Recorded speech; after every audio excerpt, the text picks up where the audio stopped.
Buy, deliver with the two-time Motorcycle News Dealer of the Year, Colchester, Kawasaki. Proud sponsors of Chasin, the Racin.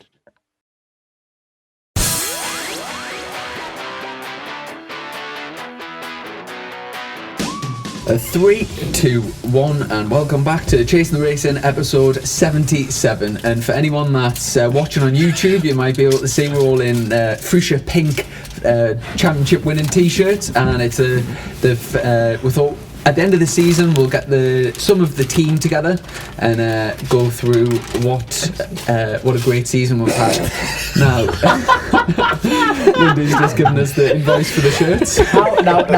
Now, Lundy, now hold on. This man sitting in the middle of this very bizarre. Now I'm trying to think of the film. In between us, we literally look like the Pussy Patrol right now. So whose bright idea was this? I tell you what, I'll just quickly introduce them. Some people won't even know part of the team. So we've got, it's basically So some of my team, obviously there's loads of people involved, but we've got Piggy, who's returning on the podcast after already being on, famous my mechanic. We've got Kev, who's my spotter, and Andrew, who we never really got a name for. Like you do a very valuable job in the team, which we'll talk about. We'll go for bottle boy or water boy holder. I like to call you team coordinator, but we'll describe the job in a bit. But welcome to the podcast, and obviously it's been a mega season. Go on, Dom. What were you going to say? No, sorry, Hart. I'm going to go straight in with my first question. What do you call each other behind each other's backs? That's what I want to know. But Piggy's Piggy, there you are, Lundy, and Kev the joiner, which I've just discovered. Did you not know that, Dom? I had no idea. You're a man of many layers. You're like an onion, and you want to make me cry. There we go. But now, straight into it. Now, if you are watching this on YouTube, you might think we look absolutely knackered, and we look ridiculous. Me, Lundy, and Kev have been down at Boasty's flat track school today. First time ever doing flat track, and then we've came all the way up to Teesside Autodrome, and we've just done an hour in go-kart. So we are absolutely knackered. Also called an Ironman event. Somebody thought it'd be a great idea to go flat tracking all day and then do an Ironman karting event.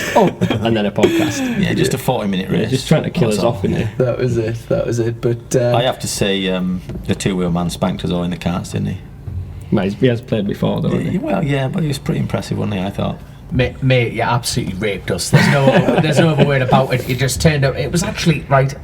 What I've learned this evening is never do anything Chrissy Rouse invites you to, because unfortunately he just turns up and goes, yeah, we'll all have fun. He literally had the confidence to sit on pole position, look down and go, is everyone having fun, guys? Is everyone having a great time? I'm so happy everyone's here. See you later, full clock, off you go. Now, if everyone's wondering why I'm a little bit snappy and a little bit insensitive, right, the only thing I can describe is a bunch of Lewis Hamiltons came up and just absolutely howled us clean off the track. Now, I'm not a little bit bitter, but you know what? I fucking am. Now, I was sitting in third place after the Pink Wonder Boy here absolutely annihilated off into the country. We were having a right good tussle, weren't we? The joiner sitting there, having a great time, no bother, bashing fair, and boom.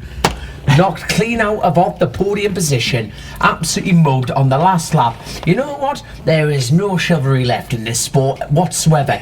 No, don't you roll your eyes at me, Christopher. I'm telling you, I was robbed. I'm absolutely devastated. But anyway, glad that rant's over. So yeah, so are we. And also, we've mentioned this loads of times on the podcast. We're sat in this lovely studio, and it's all thanks to Andrew Lund, who very kindly kitted it out earlier in the year. I feel like, a little bit of a round of applause there. There we go. Thank you very much. So I tell you what, let's go for where we met originally, and then we can go through this year in sort of chronological order. So I think I'll start with Lundy. We actually used to race together back in 2012, 13. Well, we kind of did. You were in the same race as me. I think is the polite way of putting it. Back in, that's very humble of you. The Triumph Triple Challenge days, Dom. At BSB, the Triumph Triple Challenge. Yeah. Me and Lundy competed against each other at that. How many years did you do the Triple Challenge for? Because you did a couple of years, didn't you? I did. I joined halfway through Chrissy's championship winning year, so I started at the Brands GP round in July. in 2013, which was his championship winning year. Then I did the second half of the season on a bike I rented from Tony Scott. And for anyone that's seen that race, someone about mid-pack turned up with Calls the safety car. a blue glove and a blue boot and a red glove and a red boot, and about 2 laps into the race you just seen red blue red blue red blue. That was me. that was how he entered the BSB paddock. Yeah. So 2013 wasn't quite as good for me as it was for Chrissy. But So what prior training did you have to go before the Triple Challenge, or did you just think, let's have a go at it? I'd done 2 years of club racing. I only started club racing at 37-year-old and did 2 years of club racing. Were you going through a divorce or something at the time? You just thought, I'm having a go at a few this. scrapes on the road as well, didn't you? Road bike crashes and stuff. Oh yeah, I were off it all the time. Yeah. So, but Natural progression. Let's go racing. There we are. no, I just I'd always wanted to sit on a starting grid, and it originally stemmed from cars. I'd always fancied racing cars, and obviously the cost of doing that and the opportunities to do that, it was just something that I never even really pursued it, because I just knew I probably wouldn't have had my parents' support and it wasn't going to happen. So, and I'd always watched racing, always followed racing, bikes and cars, and just wanted to see what it was like to sit on a start grid with 40 other melons watching lights go out and go like, yeah! So I sort of plucked up the courage after doing a few years of track days and getting up to a reasonable pace. I just thought, you know what, sod it, I'm going to give it a go. And I did 2 years of club racing with hot tracks. Did okay, went quite well, and then was going to go to Thundersport. That plan kind of went out of the window, and then for an engine blow up and a crash caused that sort of idea to go out of the window. And then in which order? Yeah, the same time pretty much. But yeah, just then a friend of mine who raced in the Triumph Triple Challenge, who I'd been racing with in club racing, and he joined the Triple Challenge that year, and I kind of thought, well, I was beating him last year and he's joined and given it a go, so there's no reason I can't. And I'd never sort of dreamed of racing in BSB, and I was like, what? You know, it just seemed like it were, for someone who'd been started racing at 37 years old and were just kind of ticking a box to do that just seemed like it was a mega sort of entry level way of getting on, on Eurosport on the weekend, racing at BSB. It would be ideal, like if that was here now, it would be ideal for you to get some practice on the short circuit, and it was a very sort of affordable way of doing it. With the Triumph thing, you could basically go to a Triumph dealer, they would give you the bike for free for the year, and you gave them the bike back at the end of the year, and they didn't lose any money on it, so it made sense for them, and obviously you got a free bike to ride for the year. The whole thing worked great. You could get, can you remember how cheap like things like wheels and stuff? Oh yeah, well, like you could get a set of, I always remember this, you could get a set of wheels with discs, with bearings in, ready to just put tyres on, ready to mount for I think it were 360 quid for a set of wheels with discs. It was a mega wave. It were good ones. Yeah, it was just looking back now. I mean, no racing's cheap, all racing's expensive, but that was as affordable for what you got, and for one of the big things with racing in BSB, the exposure, the TV coverage, and everything else, and the sponsorship opportunities that can give you is important, but also like the safety aspect, the air fences, the medical support, the air ambulance, everything else that you get to get access to that. Actually, for what the Triumph Triple Challenge cost was unbelievable. There's quite a few good boys came through that Triple Challenge as well. It was competitive. Rob Guyver, there was a Conor Bean, can you remember? He did the racing. But hold on, what happened to Conor Bean? I think he was English, but he ended up going to prison for it. Something to do with drugs, wasn't it? He did it for Ryan. Allegedly. From the podcast. Hashtag allegedly. I'm not being funny. Why do we have to be careful? The lad's doing porridge with Jorge in Spain. Bless him, but hopefully he's out soon. Yeah, because he did do some Irish road racing. He's a hell of a pilot, but he's doing time in Spain. Is he still? I thought he were out now. I've no idea, but if he is, he's outside looking for you. Now there'll be a guest. Now there'll be a guest. The Howard Sells Spaniel. No, so when you spot someone road racing and you watch them for the first time, someone like Conor Bean, the first thing that springs to mind is brave. He's just one of those lads. It was the same, talented as well. Exactly the same in the short circuit. He was, no, but he could ride. He could seriously ride a bike, and it's a shame he ended up in those situations. They did not as brave, but he was. Do you know one of my favourite memories memories of Connor was racing. It might have even been a Triumph race or Stock 600, I think it was.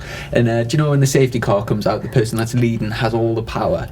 Well, he backed everyone up on a start-finish straight, and then he kept doing dummy, like pretending to go but not going, and the whole way. I mean, it's ridiculously unsafe, but I just remember standing out, like thinking, like he's a character anyway.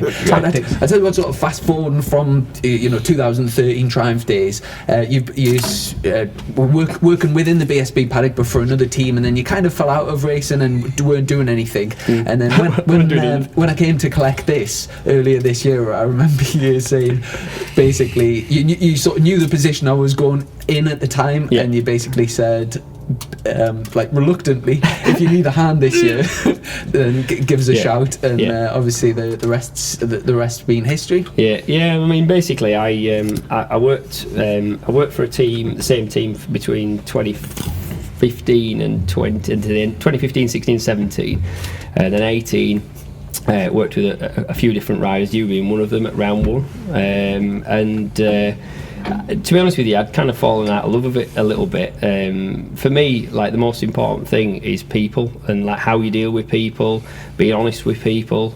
I think racing, having competed myself, I know like the psychological side of racing and how important it is that the rider feels in a happy place, and that to get the best out of the rider, just the rider's mind's so important, and how difficult it is when things aren't going right, or something, the concerns that you might have, the worries, the tension, all of that. I've kind of been through that quite recently myself as well, so I feel like, because I understand that, I feel like that puts me in a position where I can almost sort of try and help, because at least I understand. And I just one of the things that kind of knocked me off a little bit was I'd seen over the years that I'd worked with various riders and teams, I'd seen sort of egos and a lot of sort of negative sides of things, and although I love racing and I love a lot of my best friends are in the paddock, all the sort of egos and everyone sort of trying to claim credit for everything, and smoke and mirrors, and people promising things and then not carrying them through, and lying, and this, that and the other. It just, over a period of time, it really got me down, and I just kind of got to the point at the end of 2018 where I couldn't have been happier to walk away from it, and I had absolutely no plans of coming back to the paddock at all. I was quite happy to just moved away, watched a bit of racing on TV, and happy to see the back of it, really. And then obviously we'd sort of built up a friendship over the years and had stayed in touch. Then you got in touch about doing the podcast trailer, and obviously when I heard that your original plans had been cancelled, and you were having to sort of try and figure something out in short notice, I just said, if you need a spare of hands, if you feel I can help, then I'll be happy to help you out. And you probably were the only person in the paddock that I would have done that for, because I did really, as you know, didn't want to come back. I'm very grateful that you did, and brilliant, thanks. And Piggy, welcome back to the podcast. Hey. Do you know what, one of my favourite moments away of this year, but kind of away from the racing, was when Scarborough. When me and you were at Scarborough and we were walking around, and we were there supporting Dom, and quite a few people were stopping and asking me and Piggy for pictures together and having a big crack and stuff. And Piggy was speaking to Chris from DC Racing. He was sat talking to Chris, and Chris couldn't get his hat on. Like, people were asking for pictures with Piggy, and Piggy was just saying, "Well, I don't know. It's just like maybe through the podcast or whatever." And as Chris was like questioning him about it, someone walked past and went, "Piggy!" And he looked up, and the guy went, "I'm a big fan. Love your work. Love your work." And Chris is like, well, "You just changed wheels? Like, what does he mean?" But no, mega, and obviously it was a good weekend, that one. It was mega, yeah. This man rode the wheels off, especially the twin flying, and but yeah, brilliant season. Obviously, we've been together a long time now, and we kind of went through that on the last podcast. On the other one, yeah. But going back to the start of this year, in fact, out of the three of you, you were the only person that was out in Spain, and where we started testing before the whole coronavirus situation, and before we started it. We were spreading it. 2020 BC, not before Christ, before COVID. BC now. We were well lucky as well, because the weekend we were there, I think think it was the following weekend, they started sending police out into the streets in like around Looking for where Piggy. we were, making sure people were indoors, and it really kicked off then, weren't we? But obviously it ended up being a crap test, and I ended up a little crash, damaging my shoulder. And I remember going to bed. Did you actually go into detail on that on the pod? You didn't. I don't really, think did so. you? But basically, I think you should. It's in the played it past down now. a I bit, think. didn't you? You massively played it down. Well, Dad, it was such a small crash, but it was like halfway through the second day, I think. Yeah, second day. Yeah. And so I had another 2 sessions, and although I got back to the garage and like I was in pain, I booked a full. Hold on. How bad was he, Piggy? Well, In pain. That's what I mean. Like, no, the thing is, you're like a second father to this man, and to get your perspective of the pain would be the actual truth. So basically, that night I had to undress him. Go back to crash. That's another story. I told you off the. Yeah, you did, yeah. But so basically, when I got in from the crash, I knew I had another 2 sessions, and I thought I'll be able to just grit my teeth and get through them. But I went to the toilet and I seen an advert for a Spanish physiotherapist. So I thought, I'll quickly book an hour in between the sessions, and hopefully that might give us a chance to get back out on the bike. So I booked this thing, and this bloke, he was down in the local town at the time, so he came up to the circuit and put like this. It was like took us into this room and put like romantic music on. It was weird. Alexa, proper weird. Yeah. I don't think it was. So anyway, now hold on. That's a different trick. Now, to be fair, I'm in on that joke. I know what you're talking about, but we're not going to mention it. But anyway, so I got this full body massage. I managed to get back out, did another 2 sessions, but when I got back, we went out for a meal on the night, and I kind of gritted my teeth and pretended everything was okay. But when it was just me and you in the hotel room on the night, I was like, crying? Yeah, nearly crying, taking my shirt off. Is this after the bad man touched you? Or is this in the bit? And then we There's ended Piggy up- with a teddy bear. Tell me where the bad man touched you.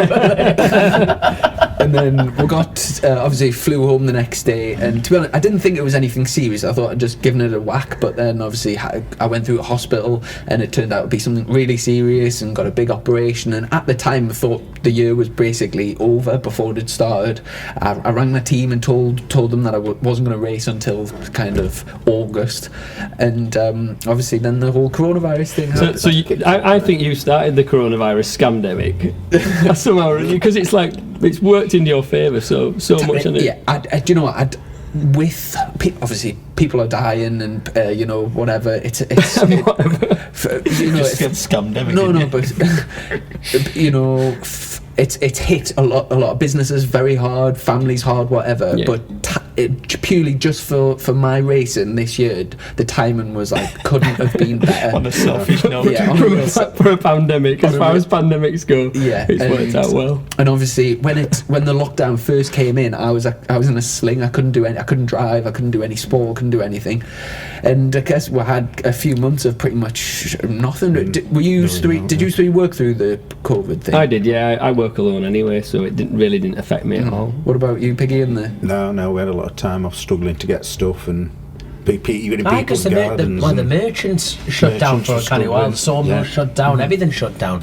There you go. Yeah. Bloody I hell. shut for about 5 weeks. I think it was about 5. Struggled to get materials, but my dad had a stroke just around about the same sort of time. Really? So in some ways it worked well because I was able to spend a bit Actually more look time after your dad. without feeling drawn to work. So There we go. If you don't mind me, how is your dad? he's all right. Yeah, Fantastic. Yeah, he came to Alton, didn't he, Chrissy? You did. There we go. He's chuffed a bit, hasn't he? There we go. I tell you what. While we've got you on speaking, now you're the little bit of the dark horse of the evening. Now, like Lundy here, he had a 4-wheel dream, and that was a dream that you were fulfilling at the time, aren't you? British go-kart. Yeah, I've Like champion I've had or something like that, bit of but- history with 4 wheels. Yeah, I've raced cars. But I raced carts competitively for Carts or cars? Did you say? cars. I've raced cars and carts. Oh, all right, massive. Here we go. Carts- Let's go carts, through we've this. had about 10 seasons racing carts. Probably 4 or 5 competitively in British Championships. So we won British 125 Championship in '97 and '99. By the way, for all our podcast listeners, he did roll his shoulders back before he said that. You know what I mean? So if you're listening, the chest opened up and went, Dominic, I'm the man, right? I'm totally the man. No, but you wouldn't have thought so tonight. I tell you what, no, you got mugged, mate. No, you got mugged. Your engine did blow up and everything like that. So you did get mugged. He's a man of many talents. We've been out enduring this year, which he absolutely spanked us at.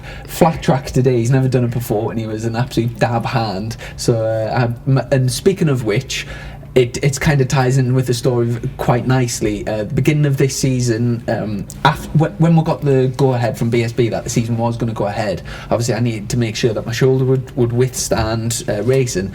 And the first thing that I really did on my shoulder was I went over to the Lake District where Kev lives. It's middle of June, actually. It was about middle of June. Yeah, it's mad to think that, isn't it? So you were well on your recovery, weren't you? You were looking good to take to the grid. And so we thought I think you hired a couple of e-bikes off your mate, and we went up into the it was all like past Windermere up into the hills one night. Is this these pedal assist ones, or you've got like motocross bikes? Yeah, basically the electric motor on them gives you 50%. If you put 50% in, it'll give you the other 50%, so it doubles any power you put in. A real brilliant bit. It makes going uphill enjoyable, especially in Windermere. Jesus Christ, a lot of climbing. Do you know there's these routes that you can log them on Strava, and then it's basically like a lap time, so you can you can see how you rate against other riders and all that, can't you? So like basically sections, we're going down these, they're like purpose tracks through the like mountains in and stuff. Forest, just up from your from and where Gilbert Brown lives. When you get to the bottom, you can Forest Vegas. Yeah. When you get to the bottom, you can take your phone out and you can see, like, in history where you were on that particular route. And this man's topping a few of the routes out of everyone, which is mad, isn't it? Yeah, you're a proper little dark horse, eh? Yeah. So hold on, right? Before I know one of the most famous people's houses you worked at, but before we jump on you, who's the most famous person you've worked for? Because I'm just trying to set up a competition here. This is what I'm trying to do. I think I might win this one. Hey, here we go. Massive's back. The shoulders are back. There you go. Queen. I bet it is. It's going to be Louis Tomlinson, is it? Yeah. It's either it's going to be Louis Tomlinson, I think. Yeah. From One Direction. Who? Louis Tomlinson. One Direction. One of the One Direction. No, come on! Don't pretend like you don't know who that is. Okay. I was forced to wear this pink top. Who the hell? Oh, that boy band. Yeah.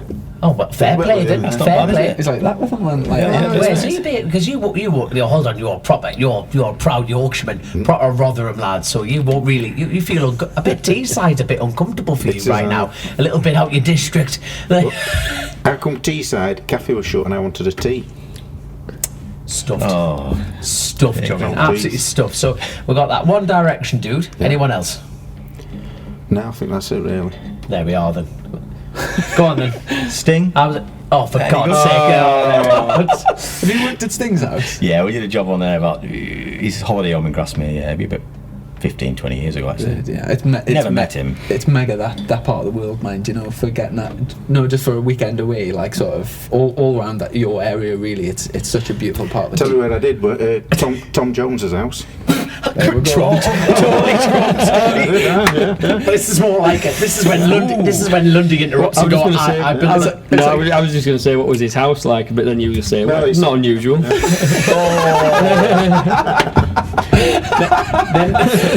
Then someone burnt it down. It's like a game of job top trumps. This is brilliant. Go on then. Have you got anything to better it, Lundy? No, I don't think so. No. Our studio. He's gone straight in with his heavy-handed Sting. Yeah, he's gone straight in with a heavy hand. Can't top it, can I? In the racing world, you could probably do. In the racing world, maybe. Yeah, I guess I could. You've done McGuinness's, haven't you? Yeah, I did. Well, that's good McGuinness's house. Yeah, well, you can win for that one.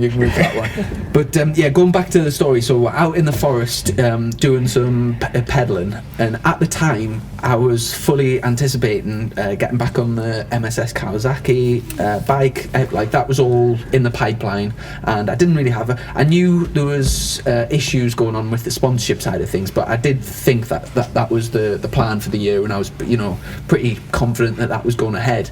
And then as we were cycling through the woods, we stopped for lunch at this. Really, it was a beautiful little place. Fantastic little! It's a little lake in the middle of Clave Heights, which is just overlooking Windermere, and there's a little boathouse there. And I remember if we came down there, I got a puncher actually, if you remember.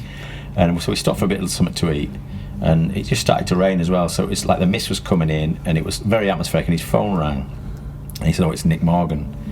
And the phone call was basically to say that they were going to pull out of the season. So I was there fixing my puncher over here in a conversation that the season was basically over before it had started with Kawasaki.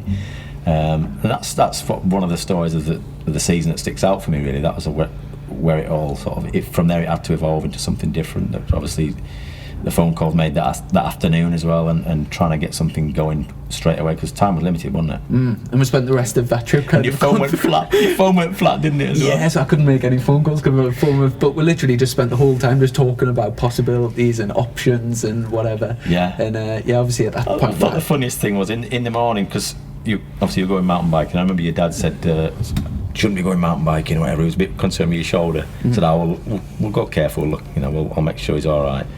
So in the morning, you were noticeably more cautious. But as soon as he got the phone call, come the afternoon, he was like a different man. Like, Dad, nothing to lose now. But yeah, he upped his pace in the afternoon, because there was no ride to lose at that point. But just for the listeners, in terms of your job at BSB this year, so I describe you as a spotter, but we take that role quite seriously, don't we? And it's been a huge asset to the team this year. And basically, people talk about spotters. It's quite a sort of like a modern thing, really, for top class races at the moment. Everyone's kind of got a spotter, and everyone seems to have an Uchiyo as well these days. Maybe that's what we're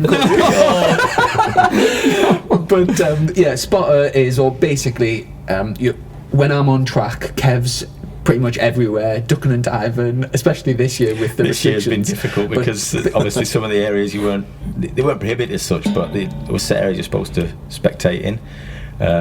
Official people with the BSB passes could go elsewhere, but it was quite limited where we could get to film. So I had to do a bit of ducking and diving, but basically looking for where I'm weaker than other riders on the track, and looking at what they're doing, looking at what we're doing, see if we can, whether it's lines or whether it's tip-in points, gears, whatever it is. But it's kind of like another pair of eyes looking at it from a different perspective, and sort of trying. And sometimes it's not just finding time; it's making it more safe. Consistency as well. All helps with consistency. Yeah, and it's been a massive help this year. A massive help. So how did you two actually meet? So we know the story with Lundy meeting on the track. How did you? Obviously, we had an individual episode with Piggy where you did actually say where you two met. So how did you two cross paths in the racing world? Started 2018 when Chrissy was riding with IMR. So is that Ian Moffat Racing? That's right. Yeah. That's it. Right. So I offered to help Ian with some spotting, and he bought a camera, and from then on I started getting involved with that side of it. When Chrissy left, I then went on to help Ben Godfrey, Ben Godfrey, and help Ben for the rest of that season, and for 2019. So interesting, he was talking about that mountain bike ride that we had. I think that was on the Wednesday or the Thursday we went out, and it was the following Sunday. I got a phone call, tragic news from Donington about Ben. So yeah, it's a great lad, good to work with, and you know Ben quite well, though. Yeah. I'd been to Spain on a pre-season test in 2018 with Ben. And yeah, lovely lad. Knew him in the paddock, and always smiling, always happy. Always a pleasure to talk to. He always took the time to say hello. A lot of people just kind of scuttle around and do their own thing. But it was an amazing send off that he had as well, and especially his girlfriend Jordan Bird did an amazing speech that'll stay with us. Yeah, the speech he did at the funeral was just the strength, amazing. The strength it gave us all strength in it, really. As well, yeah, especially in this difficult time with the COVID restrictions, even on those situations. So being able to have a send off just like a car that, park was full. It was just rammed on it. I bet, Yeah, which was absolutely unreal. But it's quite ironic, because when you left from the mountain bike on the Wednesday, I think we'd probably see you at the Donington test. I think was what we'd said, which would be a few weeks later. And little did we know, a couple of weeks later we'd be at the funeral together. So it was a sad time, really. Without a doubt, and it's been such a. The season seemed to have just come, it seems to have stopped. But in the same breath, I don't know how you lot felt, but it feels like it's been so long. You know, but in such a short space of time now, we're all joking on that you two are holding hands and skipping up a mountain, pedalling and talking about your feelings in June. When does the normal race season start? April, March, you know, and you're talking about, when did you two go pre-season testing? The first time was at Cadwell, wasn't it? No. Are you on about in Oh Spain? no, I'm talking about like beginning of 2020, the shittest year on calendar. When did March. March, So I had one March. test in March in Cartagena, but then we had that big gap, and then the first time we basically got the deal sorted with Crow Performance, and the first time that we got out on the bike, can you remember at Cadwell Park? And basically we didn't have a clue where to start with the bike, so we just I think I rang Mick from K-Tech and we just put the base settings in, and it was basically I bought some scrubs from Tim Neve for 80 quid and stuck them on the bike, and we ended up, can you remember, we did 2.5 days on the same set of scrubs for 80 quid. Perfect. The obviously the chassis was good straight away, but the electronics on the bike, it would basically the setting that was in it wouldn't allow the rear to spin, so it just wasn't wearing the tyres. And I wasn't pissing around like at Cadwell. They were good times, weren't they? We were straight on like decent times. We did 2 days at Cadwell and a day at Donington as well. The same issue with Donington, wasn't it? It wouldn't break traction, would it? Yeah, that's incredible. So when you're talking about braking traction now, normally you would think you need a big powerful engine to do that. So right, in perspective, when you did the Triumph Triple Challenge, how long would a rear last compared to 2 days on 1000cc? Obviously depending on the track, because Thruxton's obviously a bit of a rule onto itself, but yeah, I mean, what did we get? We get 2 sets a weekend in the Triumphs, and you needed that. That's what I'm saying. So 2 sets on a bike that had 115 horsepower, you know. That is such a comparison when you think about what the BMW's actually crazy, without the lack of a better word, retarding the bike. It literally is that. I'm not being disrespectful to anyone. It's literally retarding the bike to get the grip to go, and that's Tim Neve should have put more money on them scrubs. There you go. And then we did them a few days at Cadwell and Donington, and then we're booked in to do a Thundersport at Donington. Can you remember that? And very much you were there that weekend. Can you remember with the DC race and yeah, because Brad Perry was on the the Duke of Edinburgh Award race. There you are. Was that the event of the unpublished podcast? No, you've still got to send me that. Yeah, I will do. Oh God, that was some giggle. I think that's going to get released on our deaths. You know what I mean? So the day we depart here, boom, this podcast will appear. But we went to Thundersport and we did a bit of testing, and then it was straight into the BSB test, and I guess that was when we all got together. It was actually in here in the studio, and what a godsend this has been. This obviously it's fantastic for the podcast, being able to sit with our guests and have the crack. But during the race season, this has kind of been like our office, really, hasn't it? And my bedroom. And I remember. Is that what the smell is? We sat down before the test. Seaside smell. And sat down before the test, just like this, really late on night, and we just went through. I think we had some like 4 sessions, and we just discussed, well, we need to try this. Didn't we? Yeah, we need to try this, and we sort of arranged it into 4 different sessions. Yeah. And that first day just went. The first day of BSB testing, we went through absolutely everything. It was the first time in ages that I didn't have a pit board, so I had no idea where I was on track. But we're really competitive from the off. You're fastest in a session bar 1, weren't you? Yes, something like that. And it worked really well, because we obviously just sitting down and having a plan and knowing exactly what we were going to do. And I think we did on the day of the test. I think we did shuffle things around a little bit, didn't we, to fit a little bit better in terms of the chronology of it. But yeah, it worked really well, and we got through everything we needed to, and sort of came away from that test with a really windy though, wasn't it? It wasn't the best conditions. Yeah. And then we went to the first round, which was back at Donington. I think it was a week later or something. It wasn't long, and it was a good start to the season. Obviously, that weekend for me is. The main thing that I think about when I think about that weekend is usually race day nerves are quite bad as it is, but that weekend especially with the mechanical issues that we had, I've never felt as relieved to finish a race weekend in my life. For me, I noticed I was the first obviously race meeting I'd done with you, and so I didn't know how your pre-race ritual and nerves were. But it struck me how nervous you were that weekend, and I never saw it again all year. You were quite relaxed, and your dad actually said to me he's really on edge. You could tell. Yeah. but understandably so, because Yeah, and just to give some context to that, so there was an issue, and I think it was a BMW general issue they had with the clutches, and because the bike that I've been riding this year was one of the first Gen 4s, which was originally, I think it was an ex-demo bike, then it had been used for a couple of track days by Gabriel, ran in beautifully, It thrashed it to an inch of its life. And that sort of, because it was such an early model, the clutch issue that was, a BMW issue, it hadn't been resolved.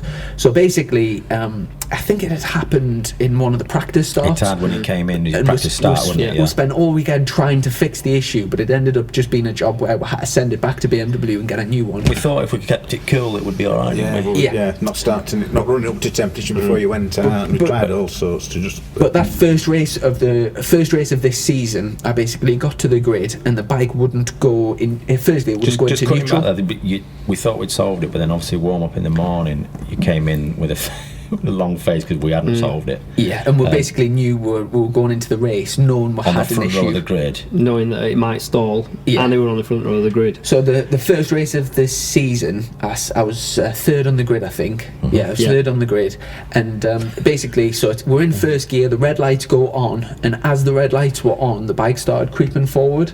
So obviously, I would get a jump start, but I stopped the bike, but. Even with the clutch fully in, it was basically like having the clutch out, and so the bike jumped out of gear.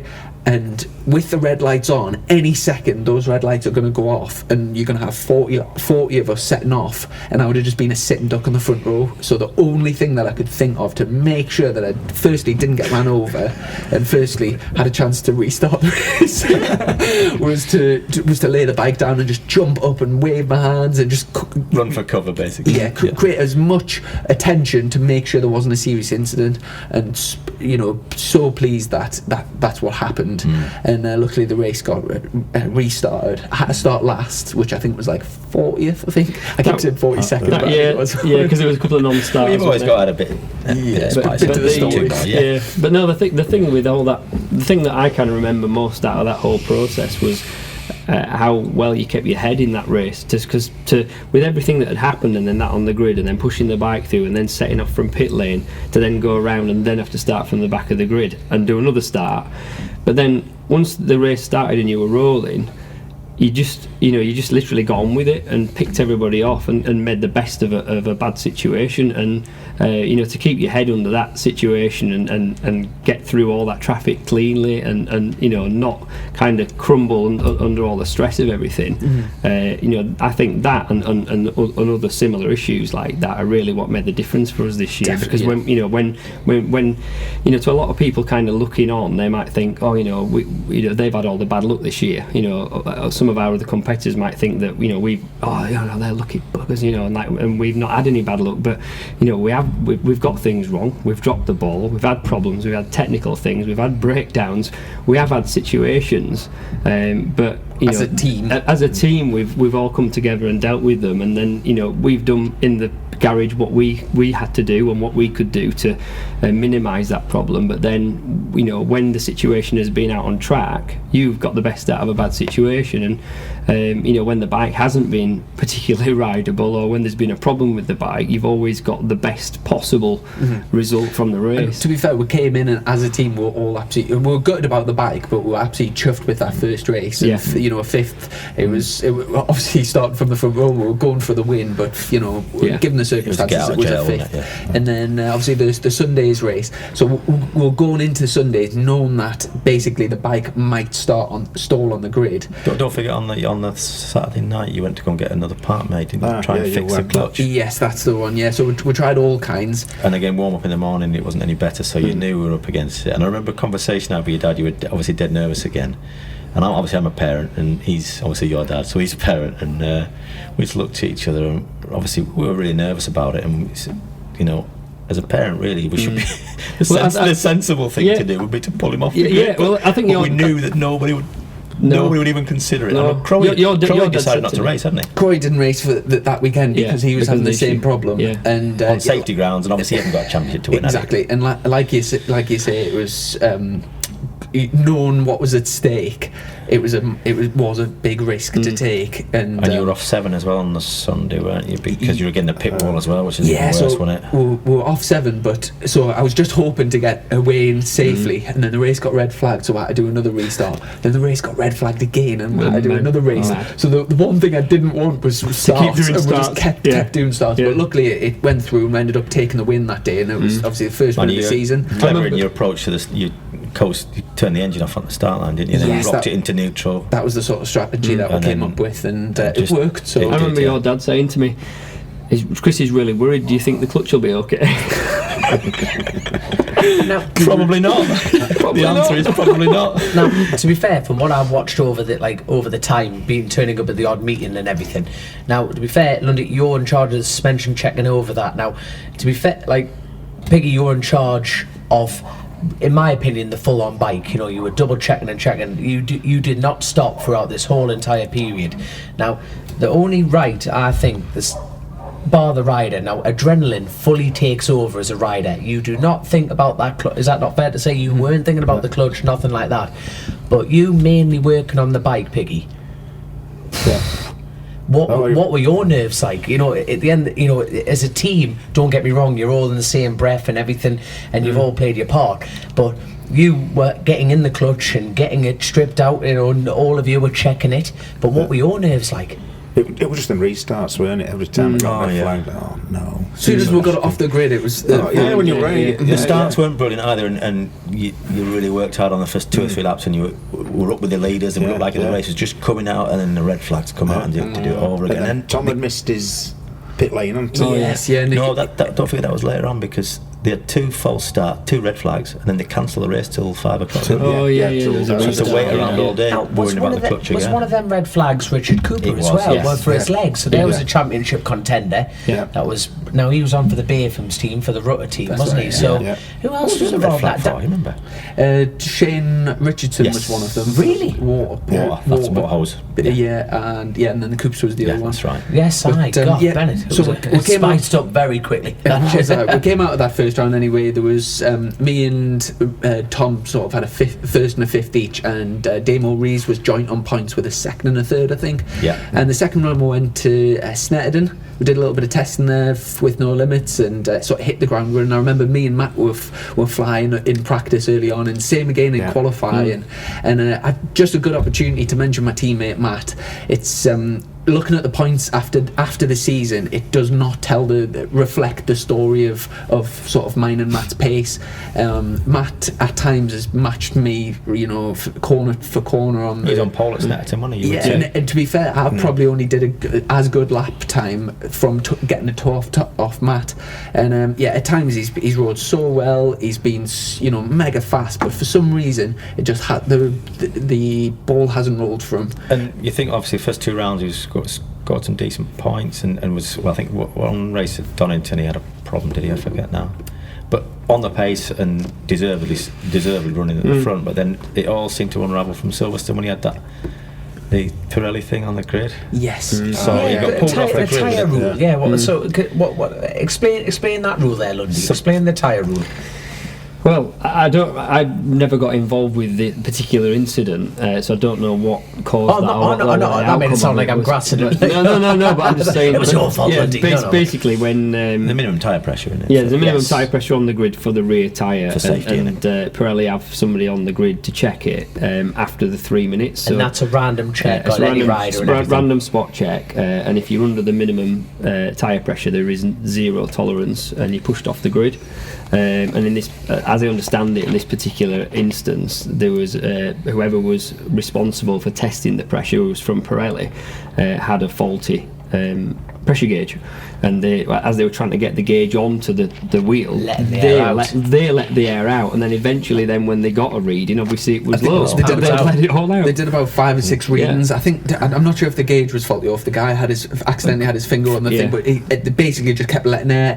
They lost air before they got the but pressure. then eventually got a reading, and it was like. But then they couldn't say, oh, sorry, that's my fault. You can pump it back up again. So it was. It was a nightmare. But anyway, going back to Snetterden round. round 2. We only had one race there. Like I said, Matt was absolutely tremendous. And I tell you what, I've got to say that if Matt is listening, you are by far the stylish man coming in off the warm-up lap. I couldn't give a toss who else was out there. He endos in like something out of Mission Impossible. It's just, get on YouTube. If you listen to this, get on YouTube and just watch the beginning of this race. It's like squeaking brakes a lot. It sounds mint. One thing I must say about Matt is he's such a mild-mannered, like lovely person. He's just very like respectful. I've never really met him before. I've watched him race, but the first time I've met him, and when first time I came in the garage on, he's got a logo Mad Matt. That's what I was going at. He's so calm and relaxed. And I was expecting more of a Mad Matt, but he's and his logo is Mad Matt, and you like you say, you have this image of this like crazy guy, and he's just the most mellow, mellow Matt. They're a really good family. I mean, they've always done that since they've been in the paddock. They go about their business quietly, like you say, respectful, hardworking, and they just get on with their. They're not walking around with head in the clouds or anything like that. I tell you what, their dad's brilliant. He works out the meterage between each rider. I look forward to coming to the gaps. When he actually works out points, something of a certain, he'll give you a run for your money on the math side of it. He literally works out, you've got to gain 27 something like meters in a lap, and you're thinking it's quite scary. No, but he does it off the top. He looks at the time machine and goes, right, that's the distance. He converts his tenths into meters. He does, and you just think, actually, it's quite terrifying. Now, when you're going to have to step up your game, but when you compare it to that, it actually puts in perspective how fast you lads are. Now, when you watch BSB, for every Tom, Dick and Harry like myself, you watch it and go, they're only point something up. That's a far over the line, and you'll have that. But you actually speak to their father, and it's like, actually, you've got like 27 metres, and I bet that came from the karting days, because young Harry was British karting champion. He had an unfortunate year. He ups and downs, didn't he? Bad luck, up, down. He's had a few good podiums, man. He's done some hellish riding. But there we go. But that race ended up, we led most of the race, and we ended up coming second to Tom. Yeah. And it was weird. It almost felt like a bit of a defeat. It was 20 points, and it was a relatively good race. But I remember we'd kind of lost the race to Tom, and then he qualified poorly as always. I think we didn't expect that. We just he did a hell of a run that race, mate. He did. I mean, that was gum shielding, and he just went Dylan. And then he sold some Hondas that weekend. That boy deserves a pay rise. Give Tom Neve, if you Mr. Honda, I know you're listening, so you might as well give the boy a pay rise. I'm telling you. And then going to round 3 was the first track we went to that we hadn't tested at Silverstone National, so we got loads of laps in practice, and also we had that different tyre, so we had to change the chassis a little bit to get used to that. And that for me was, I didn't get to win a race that weekend, but that for me was one of the, I would say, especially race 2, and we'll come on to that, but the Sunday as a whole was the proudest day I've had, proud of my team. The way we pulled together that day. Race 1 was pretty standard. Tom won, I finished second, and I think there was a good gap, and Danny Kent was third, I think. Yeah, I think so. And again, we kind of finished that race, and we didn't really have an answer for Tom, if I'm totally honest. And I rode a real hard race, but any time that I kind of got near Tom, he always just had an answer to get back past. And that night we'd kind of came together and would really basically said, we'll obviously try and win the race, but we're kind of thinking another second for tomorrow, and maybe try and get the points back at Oulton Park or Brands or whatever.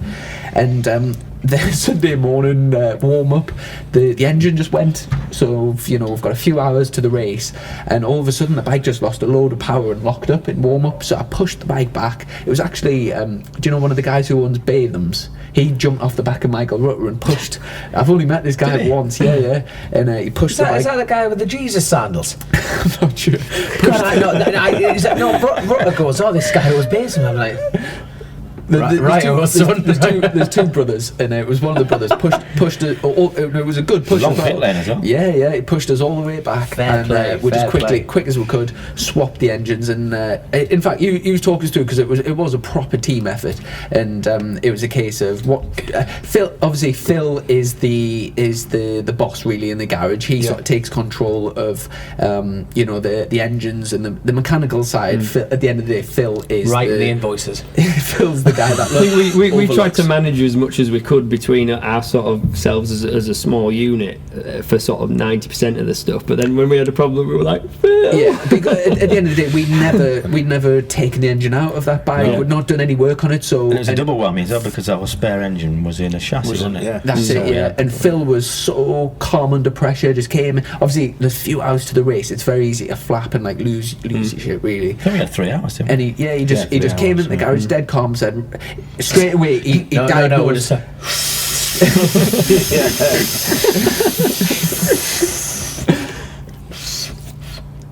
Let's fucking get on with it. That's exactly what would happen. Straight away, he looked at the bike and went, "This is I remember his face. He shit himself. He went, "This is serious. This is serious.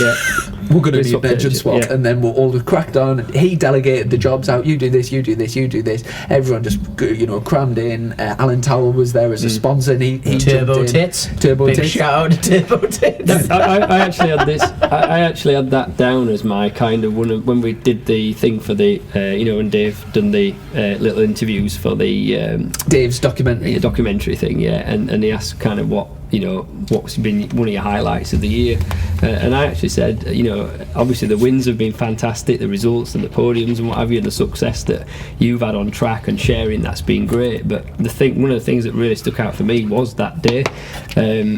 And same for me. And the reason for that is because it shouldn't have worked. Because normally, if you've got that many people trying to kind of do that one job, it doesn't work because there's too many people on it, and it just ends up getting messy. But I've no idea how in it. It just someone would be like removing the exhaust, someone would be removing the radiator, someone else would be like taking the fuel tank and the airbox off and what have you, and there were just kind of people everywhere, arms and legs everywhere. They were like playing Twister. And then you'd be like, has anybody seen the 8mm T-bar? And then it'd appear under your arm, you had no idea, and you needed like an 8mm spanner, and then it'd just pop up from somewhere, and it was just like it was brilliant. Chemistry, wasn't it? Yeah, it was dead good. Yeah. And, I remember Phil saying, "You only got to do spanners, Chrissy." You only got to do spanners, Chrissy. No, my favourite moment of that is every photo Chrissy looked busy. You know what I mean? You lads are sweating, sweat is running up, and Chris is like that gun. Yeah, that was my idea. Good idea. Good work. Totally delegated. There's a really good photo once the engine's in the chassis running of me holding the laptop for Phil. And someone commented, I think it might have been Grant Whittaker, somebody commented, "Great job holding the laptop, Lundy." So and that engine that we ended up putting in it ended up being a better engine than what I'd had for Saturday. We managed to get on the dyno and got out to race. And I remembered, so the race before, Tom was quite a lot faster on the straight, and it was kind of demoralising because I was basically racing for second place because I couldn't match him on the straights, and every time I passed him he would just come back past us on the straight. And I remember really early on in the race, I ran wide at like turn 3, and Tom came underneath us, and he pulled out my slipstream down the back straight, and we just stayed still. When we all and smiled in the garage. Yes! I was like screaming in my helmet, like, "Yes, come on, we've got this." Battle on, yeah. And it turned out to be Tim's first race win, and after being teammates with Tim the year before and seeing like all the hard work he puts in, I was delighted for Tim. And he crashed out on a Saturday. He crashed out of the lead, and he deserved to win. It, absolutely, and I was delighted to see him win. But for me, beating Tom in that race, for me, it felt like he was getting momentum. He beat us at Snetterton, he beat us at race 1, and I think if he'd beaten us in that race as well, he was well on his way to building up that momentum. And the fact that we managed to beat him that day, for me, that was the turning point of the season. Despite a little bit of oil on your boots. Yeah, and in that race, so I think it was about the second. Just a little bit, wasn't it, Piggy? I think the second. When you had the sponge on the swinging arm, it gave the game away, I think. Yeah, wait, I'll get on to that because the second or third lap into the race, race, I went to tip into turn 2, and my foot slipped off the thing. And obviously, when you do an engine change, there can be some, liquids, various whatever. And then I was going down the back straight, and my foot slipped off again, and I thought, this isn't good. And this was the second lap of a 22-lap race. So, and then I just thought, I've got two options. I can either pull into the pits to check, but that means that race is over and it would be a massive dent in the championship hopes, or I can just keep riding, and if it is serious, then I'll get black flagged or crash. That was the two options, so basically. The choices were not finish or not finish, and risk everything. So so I just went for it. And, for a penny. Obviously, ended up finishing second, and for me, that was like I said, that whole day, proud of the team and proud of the race, to be honest, and that was a massive turning point. And then ended up going to Oulton Park. Oulton Park was probably the best round in terms of the championship for us. We did a little meeting there beforehand. We went to do no limits. And it was just a case of, we didn't, it wasn't like a full-on test. We just put some old tyres in and just did laps. But it meant that when we got to BSB, we were bang on the money. And I remember actually seeing Tom early on in the first practice session, and because I'd been practicing there, I passed him, and I was that much faster, and I felt like that. Just go back to the no limits thing, because I had my racing comeback in that event, and we finished in the top 10. So anyway, carry on.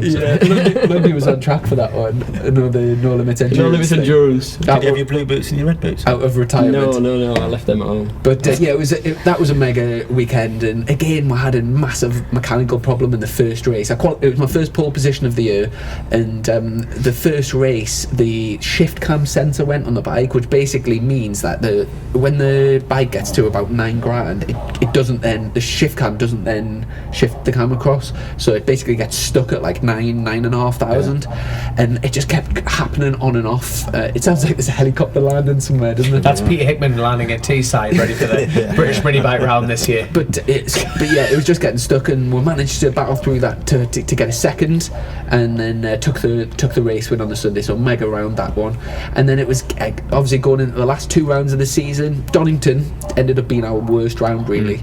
It was dodgy weather conditions, and we found out after the weekend there was a number of reasons of like why that didn't really work. But we were sort of, even though it was a bad weekend, we still got a fourth and a fifth, which turned out to be, going back to what I was saying before, was highly entertaining. The bike, watching back the race footage of that race, that bike looked borderline unrideable, especially on the brakes going into two first gear corners. It just looked horrendous, and I think it's a godsend really. I think going into the final round that we found out what that issue was, because then I think you could put it to the back of your mind, go into the last round then thinking, right, well we know why that I remember you coming in and like the FP1 at Donington Park, you were literally like, that bike's horrendous. You were literally like, I've never felt that bad on the bike. The one and only time all season that it had felt different. It was it was weird, but we ended up going back to Donington just to double check the bike was, because we got a full engine strip after Donington, and it was a proper strip, wasn't it? It was like it was. What did the one? Everything. Camshaft, crankshaft, gudgeon pin, everything, pistons. It came back in like a million pieces, didn't it? And Phil did a mega job putting it all back together in a couple of days, and we got out at Donington for another, was it No Limits or No Limits? No Limits, wasn't it? No Limits, and it was it ended up being a mega day of that, didn't it? It did, and that filled us full of confidence going into the last round, because I knew my bike was back to how it should be, and it was mega. And then obviously final round, going in with a 10-point lead, one race, it was high pressure. Hold on. Before we go down to that road, I want to go back to your point. That race, you were lucky to make it through that race and that wet race. And if you're watching the footage, you know exactly what I mean. How much contact in that one? My giddy. I said to you about this, didn't I? This is a good story. Obviously, I went on pit wall because I do pit board with Mary, so I'll sit on pit wall, obviously watching the timing screens and the footage, and then I'm relaying the. Who is Mary? It's like my racing grandma. Chrissy's racing grandma. I'm trying to pit, like, I just saw her, she turned up, she put the pit board down, then she buggered off something. But she just seemed to appear like Merlin. She does. But I'm sort of telling Mary, what information to put on the pit board and what that we need to relay to Chrissy. And obviously I'm sat trying to watch the race on the little TV monitor on pit wall, and obviously I'd seen that wet race where, obviously I've got a lot of information I'm trying to kind of take in at the same time. So I'm only seeing little bits and bubbles of information, and all I could see were Chrissy getting like absolutely hammered. They were literally like, they were bikes bouncing left, right, and centre, and coming either side of him or whatever. And I'm watching him thinking like, oh come on, it's not fair, leave him alone. And then, obviously I've raced myself, and I know that it's a different thing when you're out on the track to what you see when you watch it back. But I just remember watching it thinking, oh, this ain't flipping right, this is a bit too close, this. And then Chrissy come in at the end of the race into the Parc Fermé, took his helmet off, and he just goes, that was so much fun. I'm like, you're unhinged. I tell you what, the thing is, that was, for me, that was probably like, I never want to go watch a race again. You were the same as what you. I think that's the first race you haven't been able to watch. I couldn't watch it. I went and stood in pit lane because they're watching on telly. I thought I can't watch this. The wet one or the dry wet one. Yeah, it just looked like it were going to go wrong so many times. The thing is, right, so that much was. at stake, though, wasn't there? That's the thing. Now, for me, that must have been the worst weekend, because you could have won the championship at that point. Well, the t-shirts primed. I was just going to say, did you know about these things? Kind of. Yeah. Is that why Lundy? Now, beforehand, when we were giggling at the beginning, for our listeners, he slid over an invoice for, holy crap, terms, strictly paying 30 days, 600. You paid 680 quid for. My good God. So buy a camper from Revolution Leisure. I'll take that. There we go. I'll take that. They are claim the VAT back. At Donington Park, we knew that mathematically, obviously, there was a reasonable chance that we might get it done at Donington Park. And now, before you go into detail, explain the situation. So if Tom binned it, you would have won it. Let's talk tactics. All we had to do is if we left Donington Park, the penultimate round, with the same points advantage that we went there with, so just maintain. All you had to do was maintain the point gap, would have been enough to seal the championship. So if Chrissy had finished a first and a second, and Tom would have finished a first and a second, that would have been enough. It didn't really matter. All we had to do was maintain the gap. So there was a really, based on what had happened up until that point, there was quite a good chance that that we might get it done at Donington. So I'd got the kind of champions pit board in a load of bin bags hidden in the back of Appleyard's garage, and I'd got my rucksack with me on pit wall with a couple of t-shirts secreted in it. And that was the reason Trudy and Emily, my wife, came along that round, because they were in the garage, basically tasked with dishing the t-shirts out to all the team if it should happen. And obviously it's horrible, because you wonder how many t-shirts over the year have ended up being used as car polishing rags. We had quite a few printing as well, didn't you? We could probably, if it hadn't have gone our way, we could have probably closed half of Africa. About 30 or 40 or something. 30, but anyway, we went into Brands with that 10-point lead. It was a high pressure situation. A massive sort of turning point was qualifying. Everyone went out with wet tyres, and I came in. I knew it was definitely a wet, dry rear, but I wasn't 100% sure on the front. And it was my coach Alan Carter that he inspired us to put he said 100% a dry front, and it turned out, I think there was only about 5 minutes into the session. There was only about 3 or 4 people on the grid that went full dries. Now hold on, you were actually the first. Yeah, I think make a decision. No. That's the thing. Now, to me, that was 100% of a seal of that. Now, bearing in mind, you didn't even put a bank lap in. Well, it did, but it just wasn't. No, that wasn't a bank lap. That was a wank lap. Not a bank lap. At the point where he did that lap, he actually put in fourth. But when everybody else stayed out and did a second banker. When I pitted, I was like 25th or something. Yeah, because everybody else had carried on and finished the second lap. I've never seen Phil so nervous. How chilled Phil is. Phil was like, absolutely, I've never seen him like it. And then when we got the drive front out as well, he's like, he was saying to me, are you sure? I was like, yeah, that'll be sweet. But managed to back on the front row that race, third. And I guess the positive thing for us was the fact that my main championship rival Tom he stayed on a wet front, I believe, and he was back in 13th, and that kind of, obviously it was a nervous race going into with all the different possible outcomes, but we'd really given ourselves the best opportunity starting there.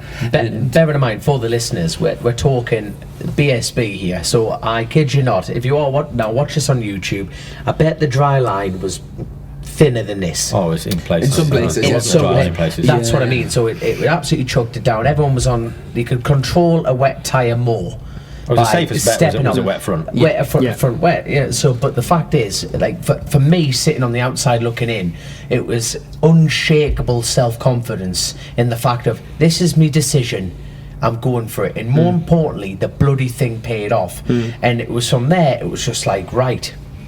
It's when you start making mistakes at the final round. If you went out, dropped it, or it opened up with more rain, and you started off from there, it would have been fact like that, the fact that the call was made so early in the That's session was what exactly made it. it, That was because then impressive. It was- you had the opportunity then to build up and do some laps. Whereas if you'd have come in and had like 2 flying laps on a dry front, you'd have been struggling then to sort of build up and build the confidence to do a hot lap, really. But for me, as far as like, let's just pretend he's not in the room right now.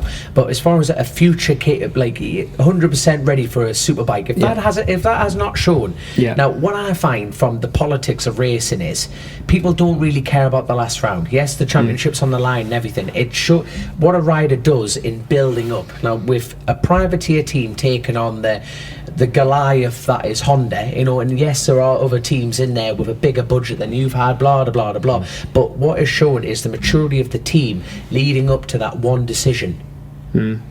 And you just banked away at it and worked and worked and worked, and you just went that, and that shows one thing, and it's a big word for me, this maturity. Now I don't have any of that, but you showed so much there. I And the remember fact stood is, on the pit wall thinking, just get out there, because But to wait that's- for ages. I thought, but there was no point in going out until the last 7 or 8 minutes because it was drying all the time. But that's having what- the confidence just to wait. I know it wasn't as smooth in the garage as it could have been. Was it getting back up? But you were still. You were in no rush to get back out. Yeah. No, but that you that- just knew you needed 4 laps, and that would have been enough. But for me though, as far as a tight team that you are, it's shown how strong you were. Because the fact is, every single person thought something different. But they 100% forgot about themselves. Racing, you've been entire racing, entire life, and you all thought different things. There's no way you couldn't have.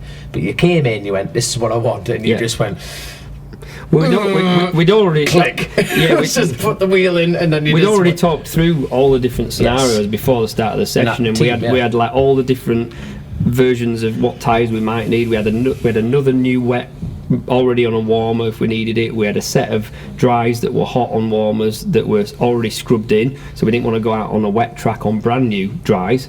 And we'd kind of already talked through, right, if you want to come in, if you decide that you think it's going to be dry enough, then you tell us this and you come in this, and we'd kind of talk through the different scenarios and had the different options as to what we would do if that should happen. So then when someone, when the call was made, right, dry front, we came in and wanted the dry rear, and then it was dry front, put the dry front in.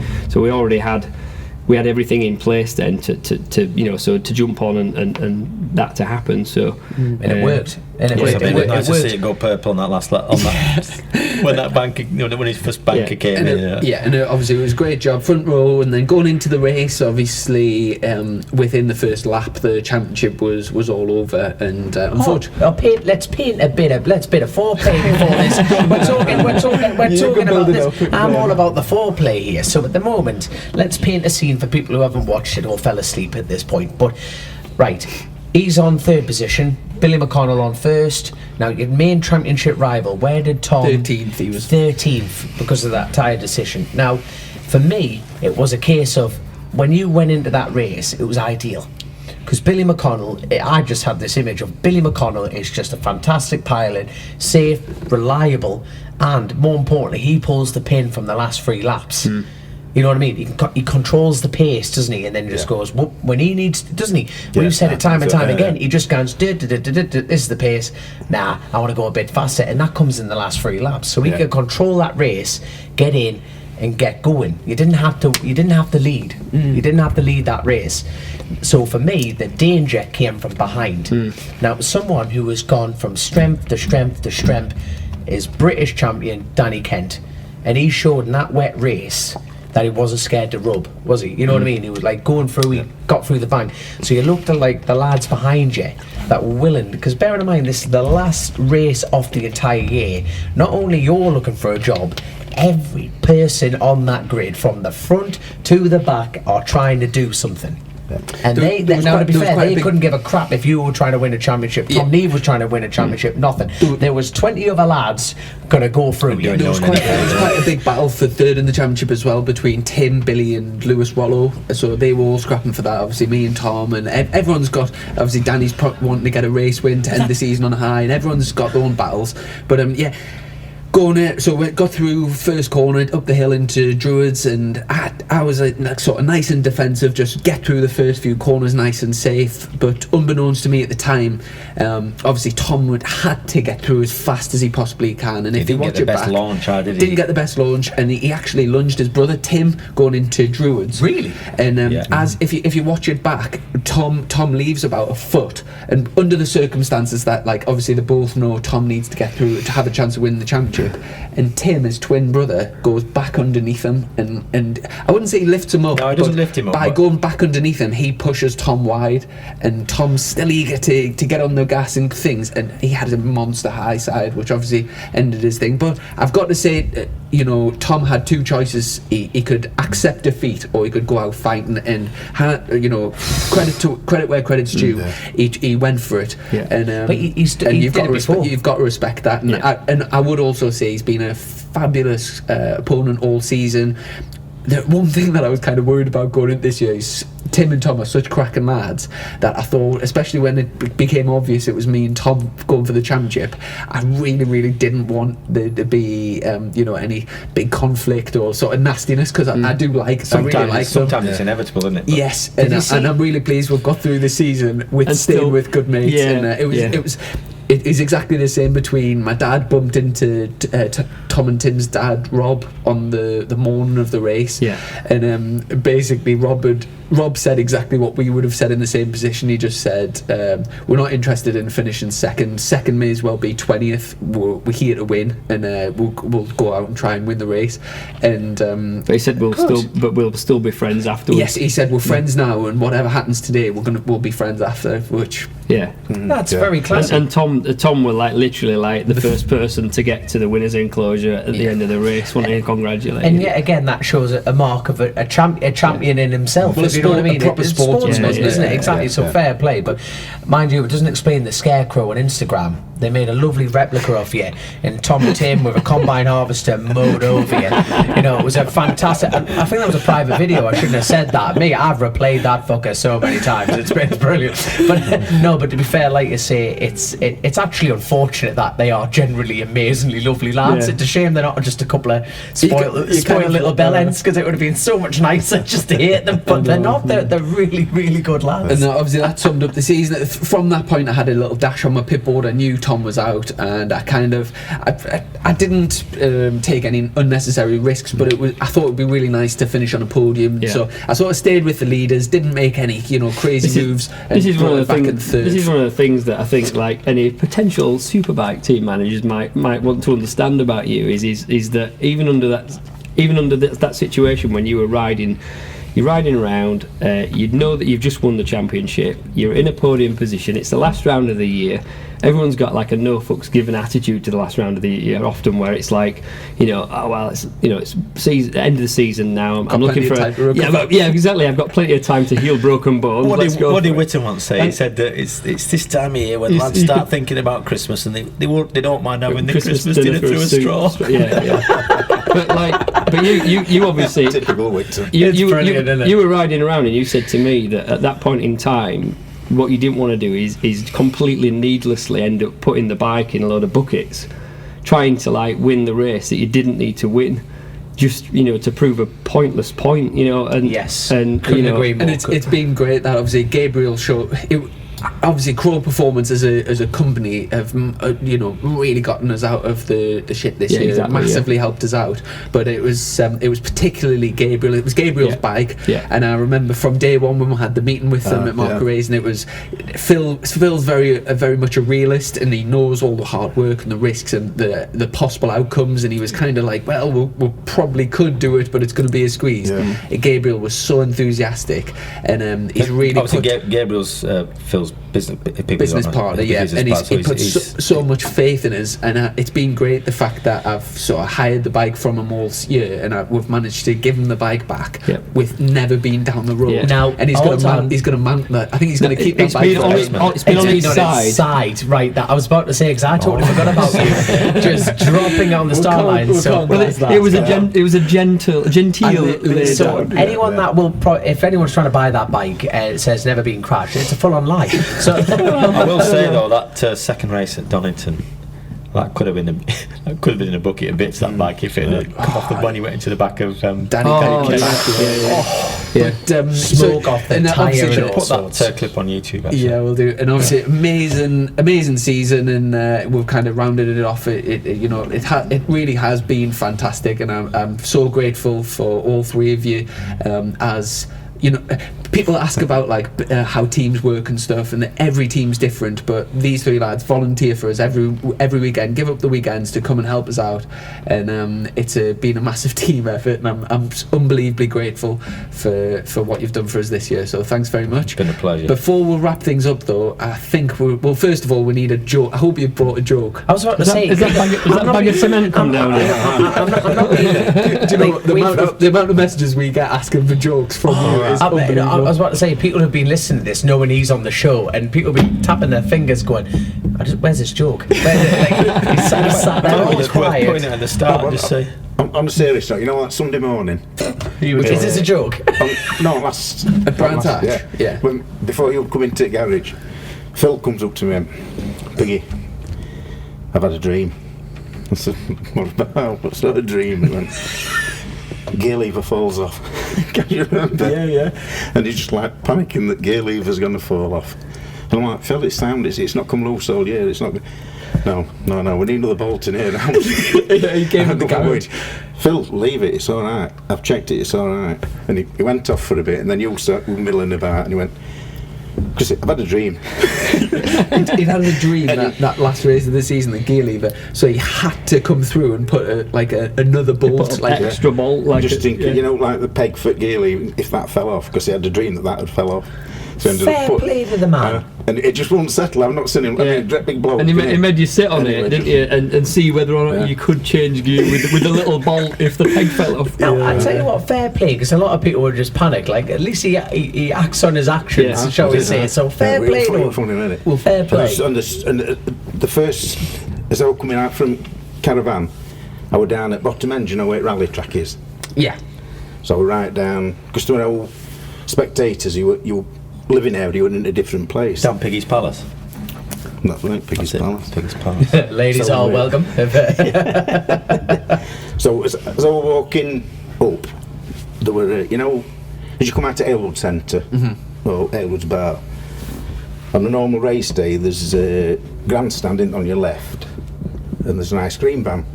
It's always in the same place, and I always getting ice cream from him. I've been going for years. It's beautiful. Best they are. Anyway, there were the police aware, tape around ice cream van. Right. So I said to look, I says, what's happening like? Is it? He says, not very good. He says, they found him this morning. So I said, we're talking to him last night. He said, he was down on money because no spectators and things like that. I said, but, I didn't, no. He says, he's dead. He says, they found him dead. He says, honestly, he says, yeah. So I thought, because I didn't know his name, but I was called there for an ice cream, you know what I mean? Aye. So I was a bit upset, to be honest with you. So I thought, all right, nice bloke, him. I says, what's happened then? I've no idea what's happened to him. He says, just laid in the middle of his ice cream van. He says, chocolate sauce on his head, strawberry sauce, raspberry sauce, hundreds and thousands. He says, just laid there. I says, oh, that's really weird. I says, have no idea what's happened. He says, I think he's topped himself.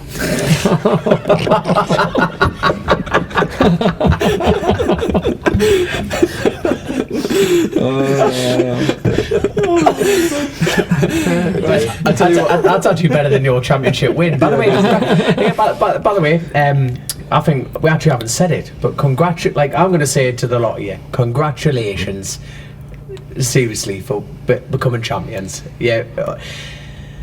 from when MSS fell apart and the whole thing and everything came against you, you always have that hope and dream that you think, gotta hope he does it, you know, and then you think it'd be nice if he does it. And then, go on, give it a go. You know, you can see how it degrades a little bit.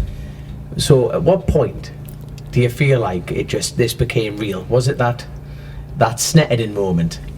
To be honest, I think from the first test, we topped the first test. Yeah. And so we went in the season with that attitude of we've got a good chance of got as good chance as anyone fighting of for it. That's fighting what, for it, that's what I mean. So it was only on that test, and like prior to that, it must have just before been. then, we didn't really know where we were going to fit in. Obviously, we were going to do quite well, but And it's weird, we didn't know. before the season started, you just presume that Cooper will be the man to beat as well. Of course. Poor Richard didn't. Yeah. Never made it, but now one of your biggest achievements, really, obviously bar winning the championship, because you got presented with an award, didn't you? Yes, that's right. At the last round, Mark Fincham. So Mark sadly passed away in the Superstock 1000 race at Thruxton. I think it was in 2017, I believe. And and Mark rode for the True Heroes team. Yes. And he had a prosthetic leg, and a guy's actually made a handmade trophy of Mark's prosthetic leg. It's it's by far the best trophy that I've ever won. It came in like this massive, like a suitcase, like a proper case. Air case job, yeah. Yeah, and I was very touched to be even nominated, but obviously to win it. I think Whittam, the team, and Jack Pernicle, all three of them vote, and I was the unanimous winner. So what does that award represent? What is the actual title? Is Adversity, it? isn't it? I think Triumph over adversity. Yeah, so it was actually Barry Teasdale and Paul McClung won it the year before for coming back after that massive crash, and I think it's just representing the values of sort of racing and kind of what, like, it's just a good way of keeping Mark's memory alive in the paddock, and like I say, It was the TV commentary team that vote for who receives it as well. Yes, I believe so. So, and to all of you, that just shows what yourselves, Crow Performance, Gabriel, your mum, your dad, everyone that, bar me, is put into you. You know what I mean? But seriously, getting an award like that and also getting the championship, but seriously, lads, 100% well done. Can I say something before we'll wrap this up? One of my favourite stories for this year, and speaking of Billy McConnell, I've got a little. If Billy's listening, he'll probably giggle at this one. But it was actually at Snetterden earlier this season. Yeah, and go on, Lundy, I'll let you take the reins on this one. So I went to Snetterton, sleeping in the back of my van, not a camper van, mind, just on the floor in the back of a van. And before that weekend, I'd bought myself a quite an expensive brand new hookup cable. Which was like a 2.5mm cable, really long thing, and Pride and joy. Yeah, my brand new shiny orange hookup cable, and anyway, we got set up. Piggy come and set up next to me, and we sort of teed off and sorted all our cables and things out. And then at some point during the weekend, for some reason, someone had been changing all the cables around, and I think it was possibly because the wires were running across like an access road or something like that. Anyway, I don't know what the reason was, but when it came to packing up, I went to go and pack everything away, and then went to pack my cable away, and I'm like, wait a minute, this is not my cable. And where my shiny new sort of 45 quid 2.5mm hookup cable had been was now this kind of manky white homemade thing covered in mud. And I'm like, who's got my cable? So I'm kind of running around, sort of having a bit of a baby strop, looking for my cable. And I'm running around looking at all the other hookup boxes, electric boxes and what have you, and trying to find something that looks like my cable. And then lo and behold, I see this cable, and I'm like, that looks like mine. It's brand spanking new, there's not a mark on it. And then so I gets my phone out, looks on the Amazon app where I bought this cable from, and I'm looking at the type of connector on the end of the cable. I'm like, yeah, that's it, that is my cable, there's no question that's my cable. Some little bastards swapped and nicked my cable, maybe theirs weren't long enough or whatever. So I've kind of followed the line of the cable back to try and find out where it was plugged into, and it was like BSB's Dora the Explorer. I'm like, so follow the cable, and it goes into the side of this quite nice little sort of small, medium-sized motorhome camper thing, and I thought, bastards, I'm going to have my fucking cable back here. Good so, I lad. was just about to go and just unplug the bugger and take my cable. And then I saw someone walking around inside this camper. I thought, I can't just go and unplug it and like plunge them into darkness or whatever. Yes, because you're cut off. Someone, You're cut off. someone will come running out and lynch me. So I went and knocked on the side of this thing, and then this. Well, okay, You well, missed a bit. Oh, I have. You got your black pen out. I have. No, that's quite an important part. Quite a crucial part of Yeah, the story, so before, I'm glad you stopped me. So yeah, before, I was thinking before I go and approach this person in this camper, I thought, how am I going to prove that this is my cable? I thought, ha, not daft me. I had a Sharpie in my pocket, so I writes my initials on the hook up end of the plug. Writes my name on this cable, and then I goes down and says, "Oh yes, I don't know how, but it appears that you've got my cable. I don't know what, someone's been swapping them around for some reason, but you've got my hookup cable." And she says, "Oh, what makes you think it's yours?" "Well, it's got my name on." And she goes, "Really?" I said, "Yeah, come on, I'll show you." So we goes over, I'm like, look, there, you see, it's got my initials on, so I don't know why. And she says, "Oh, I'm really sorry, I'm not sure how that's happened." So we walked back over, and she was just about to kind of really confused, clearly looked a little bit sheepish and a little bit confused by the whole thing. And then her partner arrived back at their motorhome round the corner then, and she goes, "Hey, Billy, this bloke says he got his cable." And it's Billy McConnell. So then Billy's like, "What's that?" And I said, "Yeah, no, this is it's my hookup cable. This." I'm thinking, you little bastard, Billy, you've nicked my hookup cable. I would have bet the shirt off my back. This was my cable. And he goes, "I don't think so." And I said, "Yeah." And she says, "Oh, it's got his name on and everything." And Billy goes, "How do I know you haven't just written your name on my cable?"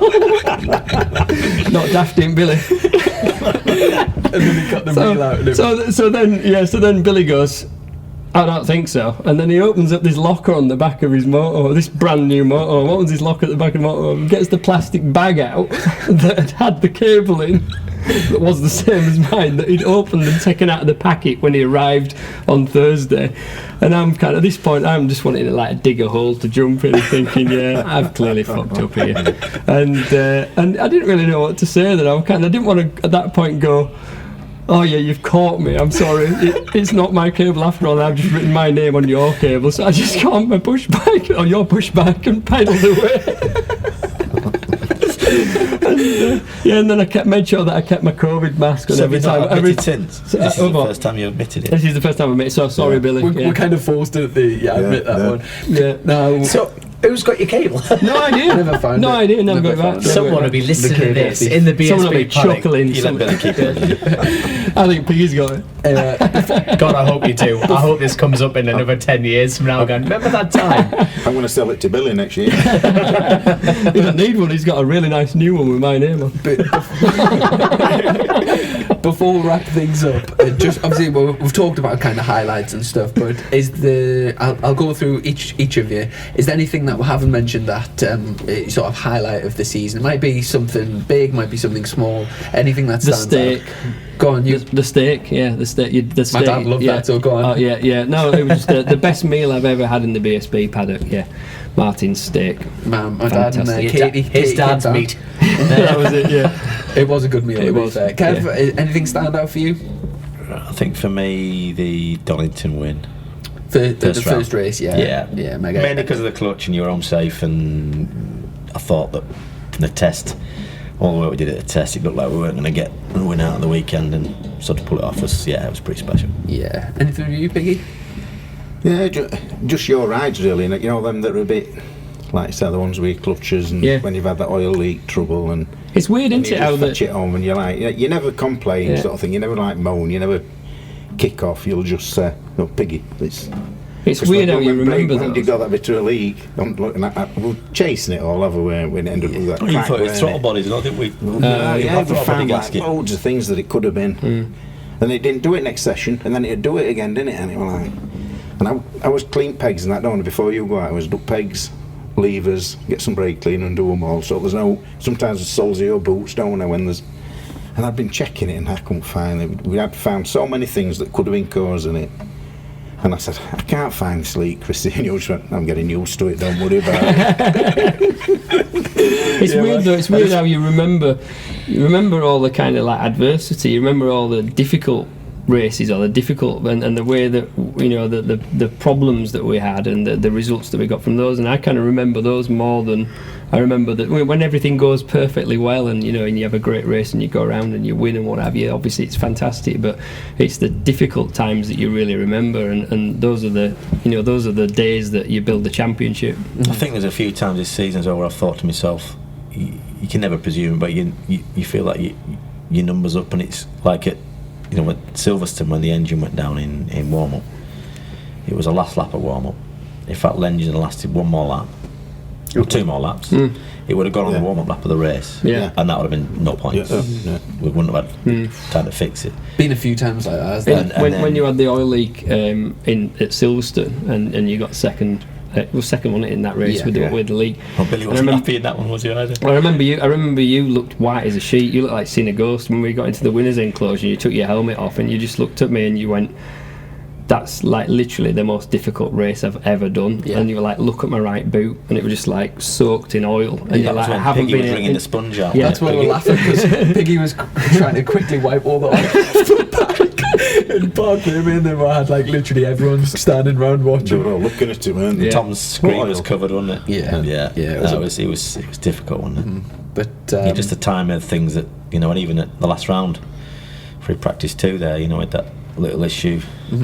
With the end can and stuff like that. If that had been in qualifying, we could have been back with Tom. Then all of a sudden, the coil had gone. That's right. We could have been back with Tom. Then and then all of a sudden it would have been a different weekend. But just the timing of things not going right was perfect, really, wasn't it? That's got to be one of my favourite things about motorsport. It always comes down to lady luck on the day sometimes, doesn't it? Does. You know what I mean? Because that grid is full of talented riders like yourself, very skilled riders. But it comes down to who wants it the most, and this year it was you, mate. And you had the right team and you had the right amount of luck, and hey, fair bloody play of mine. I think weirdest moment's been skipping down to starting the thing. Mate, that was my most magical moment, so don't call it weird, because you're going to make it weird, you know what I mean? But we have something, Piggy, most people only dream of, but we have something. So when Matt filmed it, you could hear him laughing. That was mad, Matt, that day, wasn't it? There we go, it was all good crack, man. And I think it's a good time just to say, like, I feel so fortunate to the fact that we've been able to race this year, and at a time, because at one point I really thought this season was a write-off, and I guess I'm gutted for you, to be honest, because the fact, like, all year we've been doing these podcasts, and every week I've always got a story to tell about what we've been up to and things, and I've kind of had my chance to shine this year, and it's been really difficult doing the podcast every week, knowing that you every year you put everything into the TT and build up, and you've been kind of robbed of that opportunity to shine this year. And I really hope that things come together and we'll get some road racing this year, because it's we'll kind of have another year of doing no, I'm giving you full permission. You win another championship, we can do this all over again. I get to skip down pit lane with Piggy again. So there you go. I'll tick the boxes for me. So a massive thank you to, of course, our patrons who support us online. Big thanks to everyone who's been leaving reviews. We've been doing lots better with YouTube recently. Lots of you can give thumbs up and you can subscribe and comment. There's a couple of thumbs down, but nobody likes that. We don't get many. That's it. But massive, I reckon it's Billy McConnell. massive thanks to all of those people. Obviously our sponsor, Colchester Kawasaki. Yes. And just before we go, NGK are running a little competition on Facebook, NGK UK, and it's the only chance to win one of these pink winning shirts. So I had one spare. I've given you can have mine. I've given it to NGK, and they're doing a competition. I think it's like a like and share on Facebook. So if you're interested, head over to Facebook, check that out. But once again, lads, thanks so much for what has been a fantastic season. Have a great off season. Hopefully we'll get out to Spain at some point and do a track day, and see. Yeah, we'll have to see. And look forward to next season. Take care, everyone. Well done. Cheers. Cheers, lads. Cheers. Click, buy, deliver with the 2-time Motorcycle News Dealer of the Year, Colchester, Kawasaki. Proud sponsors of Chasin, the Racin.